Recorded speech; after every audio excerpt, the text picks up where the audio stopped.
Live from New York, the CC Radio Network is proud to bring you tonight's show, The Rebellious Rev and the Doc, where we talk about religion like you've never heard before. There's no evangelists here, just talk about religion with a twist. So let's get started and have some fun. Welcome our hosts for tonight, The Rebellious Rev and the Doc.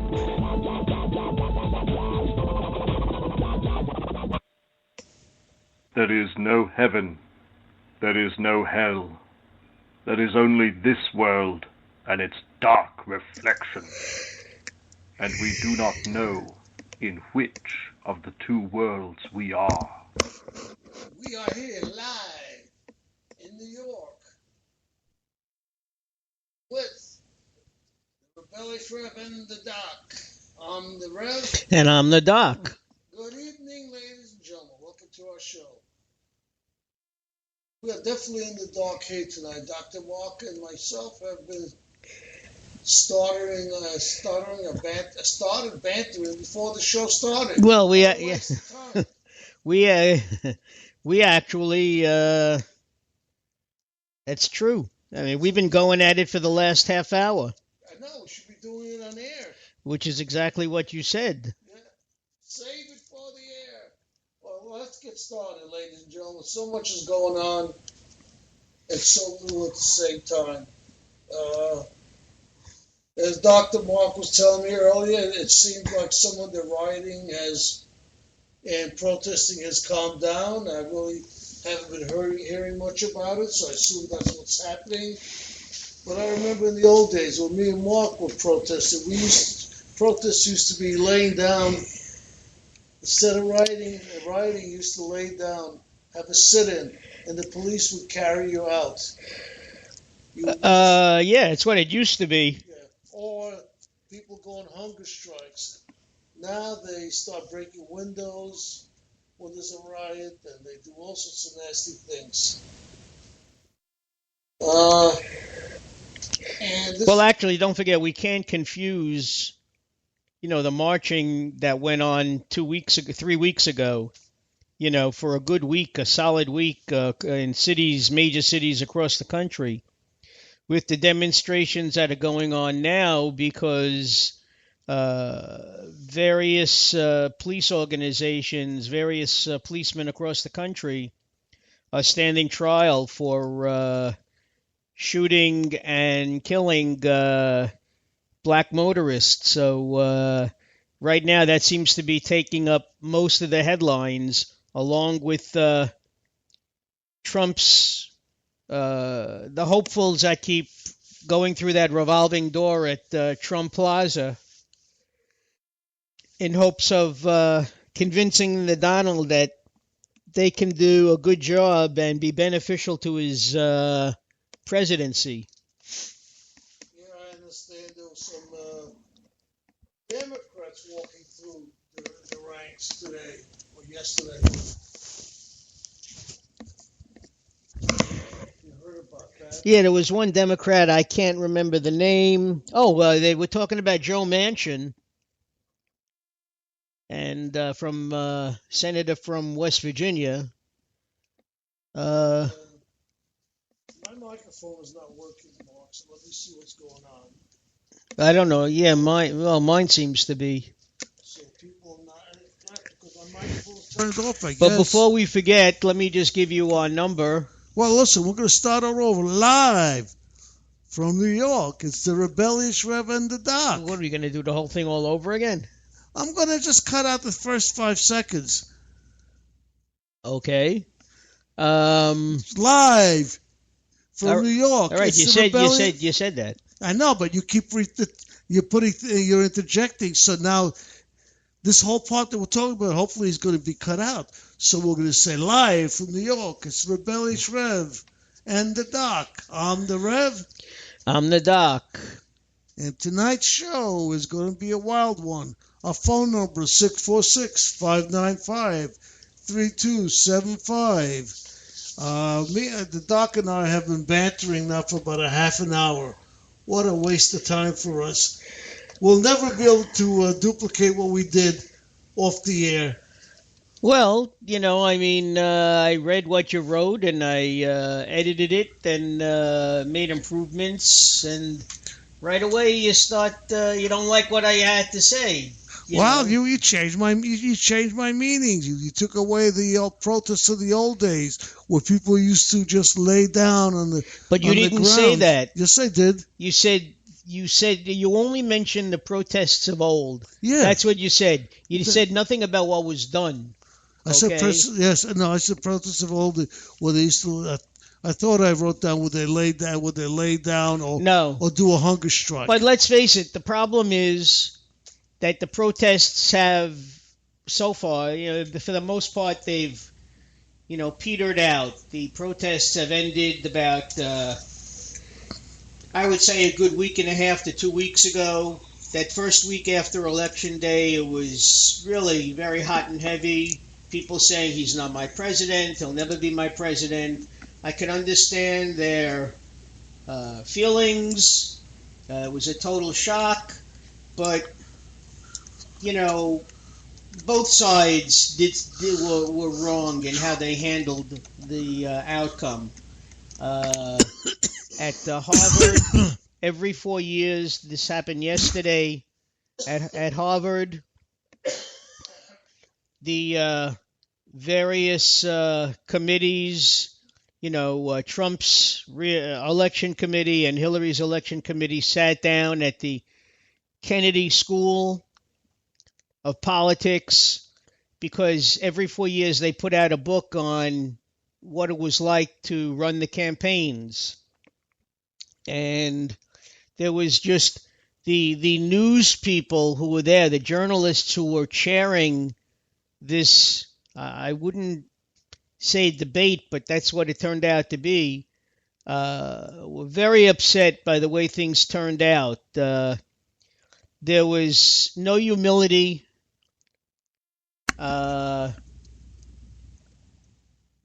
were going at each other almost as if the election was next week or tomorrow, and each side blaming the other. There was no coming together and explaining what happened. And it's just not the way things are done. Now we do know that Trump being the new president-elect, things are not going to be the way they used to be.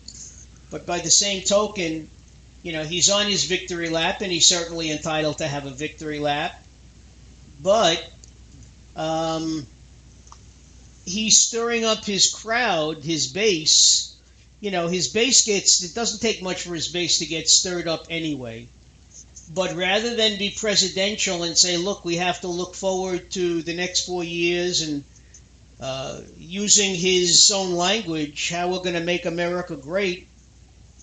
And again, instead of doing that, he's fueling the arguments of before, that Hillary was a crook, and after he just finished saying last week in the papers that he's not going to prosecute her because the Clintons have suffered enough over the last year. And now it seems like he's starting all over again. Well, first thing is the president cannot prosecute her. We know that, but that's what he said. I know that very well, believe me. All right, so, that's his rhetoric. He loves to talk like that. That's why people voted for him. That's why he won. Well, he's not going to stop. You need a president who fact checks. When he talks to leaders of other countries, better have his facts straight. Well, I understand a lot of countries have been talking to him, and now Mexico and the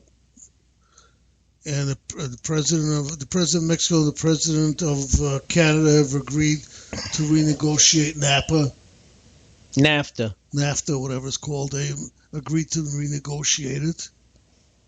That's one of his promises that he made. Yeah, but he was going to end NAFTA. No, he was going to scrap the TPP. He didn't say he's going to end it. He said he's going to make it so it's favorable to the United States, more favorable. Well, it's a big difference, and both parties agreed to discuss it and renegotiate it. and the TCPT, whatever it's called, Hillary was against it in the end. No, I realize that. And but she was for it. It's like I was for it before I was against it. She was for it until she wanted to get the Bernie people on board, and that was one of her concessions to Bernie Sanders. Oh, so she was just flip-flopping like everybody, like Donald did, huh? I never said that she didn't on certain things. I'm saying Donald flip-flopped. Donald made an interesting comment the other day. He said, when I'm talking to the audience, he says, do you really think the audience takes it very seriously what I say? He goes, I don't think so. I'm surprised they remember half of what I say. Well, there was talk of, his audience takes him literally, and he's going to do what he says, and he did some positive things with Carrier, and all he's doing is getting knocked down for it by everybody. No, he didn't get knocked down by everybody. Did you hear The View or any of the other stations when they have commentaries about it? I don't watch that stuff. Also, the CNN. They'll say, well, it's possible that he made some side deals that we don't know about, and they'll come out later, and it's gonna hurt us, it's gonna hurt the country, just to save 1,000 employees. You even said there was some side deals or something made where it's going to cost us money. Well, but they always make side deals. They never tell you the whole story, which is one of the things he complained about with Hillary. So you don't know if he does it. You don't know if he made a side deal. I think was it Thursday? Was the actual announcements, right? Yesterday. I think so. Yeah. The only thing I heard right now is that the state of Indiana made some concessions, which is what states do offer to keep companies or bring them in. Now, one of the things that they're also going to be staying in because he promised he's going to drop corporate taxes. That's a big incentive to stay. He also said he's going to drop middle class taxes and higher. Everybody's going to get the taxes cut. That's an incentive for companies to stay. He's going to repatriate money at a very low interest rate. That's a great thing. There's billions of money, trillions, I think, that might come back. That's the only way he can get jobs created the way he's working it. He's trying. You can't. He's not going to just give money away to create jobs. He needs somehow to get the money to do these things. Well, I happened to hear tonight before I came over. There was some talk that Trump may have more problems with the rank and file of the Republican Party than he will with Democrats if he want. As far as his infrastructure plans are concerned, it's going to cost trillions of dollars over a bunch of years, and they may not go for it. Well, listen, the presidents always, how often do they get what they want? They negotiate, and then they finally winds down to being something smaller.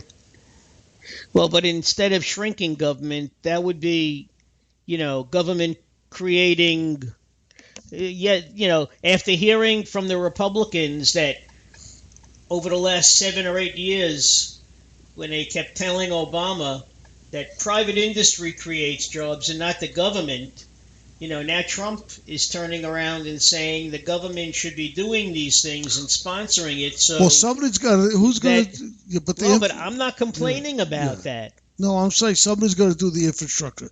Trump is not your typical Republican. We all know that. He has his own beliefs, and which are probably somewhere in between a Democrat and a Republican in some things. Some things he's not interested in, I guess. Some things he cares about. I don't know. And we also have